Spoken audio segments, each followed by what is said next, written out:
Hi and welcome to the Geek Legion of Doom. This is a special edition of the Marvel Legends collection, and we're going to be having the kind of the one-off special editions that have been made, or the versions that Matt currently has anyway.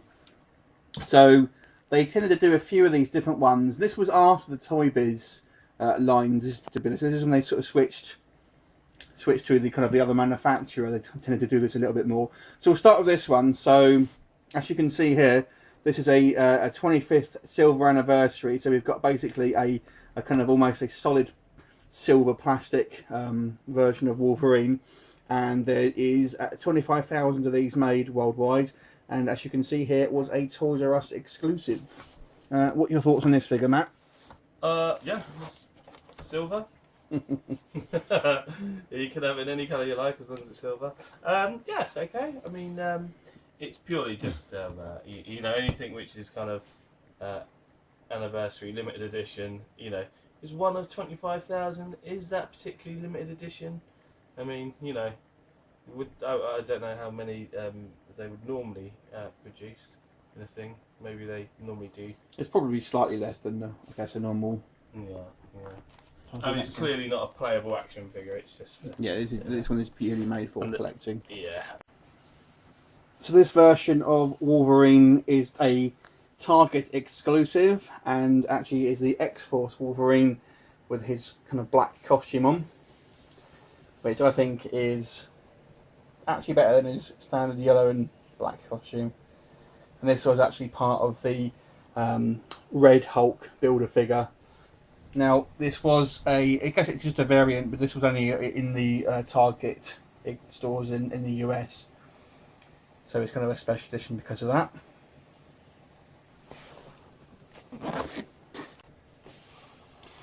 And then we've got a box Silver Surfer limited edition, which wasn't connected to any particular series as such, and it was really just a one-off. And you know, it's just the Silver Surfer figure in a larger box. But to be fair, it probably doesn't need. But here it is anyway.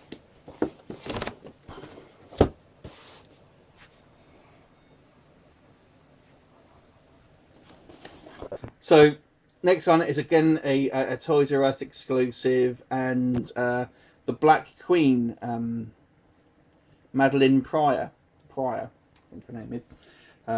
So an interesting figure. Obviously part of the Hellfire Club, and was a clone of Jean Grey, I believe. I could be wrong. So yeah. Well, you know more about this character than and well, she is the now again I'm doing this from memory without any research, so this could be wrong, but as far as I can remember, she is the mother of Cable. What, Jean Grey? I knew Jean Grey. No, not Jean Grey. No, yeah, Madeline Pryor, who is a clone. Now, like I say, I could be wrong about that. I'm sure someone will correct me if I am. But anyway, the actual figure, it's an interesting figure. She's got her hair up in a kind of obviously it's a different mould for her hair compared to the sort of like obviously the previous like Jean Grey figures and what have you. No, she never had a huge. She was never around in the comics for all that long, to be honest. So, an interesting, just a kind of again like a one-off really, but. Very S&M orientated outfit there. All right. That's kind of cool though. Yeah, it's okay. Here's anemic Emma Frost. I mean Diamond Emma Frost. Yeah. So once again, a Toys R Us exclusive, and she actually did have a normal figure, but this one came out separately as rather than part of the actual line of figures. I guess the concept of this one is quite good. Yeah, it's cool. But I don't think the actual execution of the actual figure is particularly good. And like I was saying in another video, I mean, I think they sometimes struggle with the female moulds because they just look too spindly. And actually, that was two different manufacturers as well. So, yeah. So it's like articulation with kind of the skinny legs and stuff of the characters.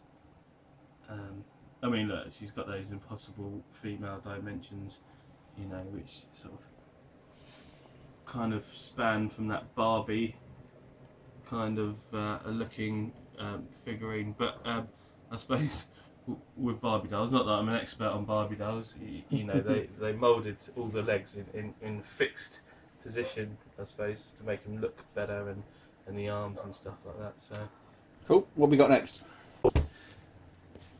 So the great Stan Lee got his own figure, and this was I believe this was a Comic-Con exclusive. yeah.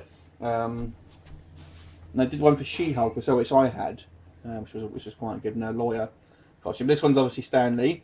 So quick look at the back of this. So obviously this one comes in a box. Now I'll get Matt to open up for you to actually have a look at the figure. So here we go. Really, really decent figure, I have to say. Great packaging, and they've obviously kind of it's obviously meant to be on the kind of based on the original Spider-Man comic. Obviously here they swap places, and you've got some Spider-Man bits on it as well, so you could actually have it, I guess, as a Peter Parker figure. Yeah, it's got a cool like mask which has been taken off. It's a decapitated Peter Parker. So you've got obviously the hands and the legs, sorry, the feet of them, and you can just have a quick look at Stan the man. Kind of dressed a bit chavvy there. He's wearing his tracksuit, his NHS glasses. He's going to go out. Should I turn it over for us? Rob up a shop. There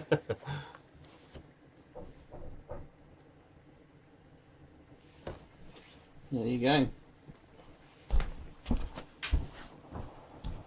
Okay, next up we have a version of the Hulk that was limited to the retailer in the US called Target. Now this was based on the actual film, The Incredible Hulk movie that sort of came out, but it is actually a Marvel Legends line.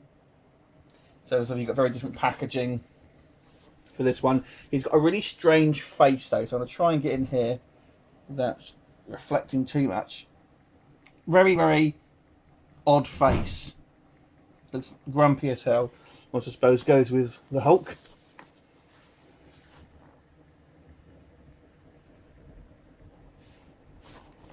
You've got quite nice detailing on the actual box there itself. This one is a pretty decent figure. It's a Toy Fair exclusive of Sunfire, who is a Japanese mutant. Very different packaging again.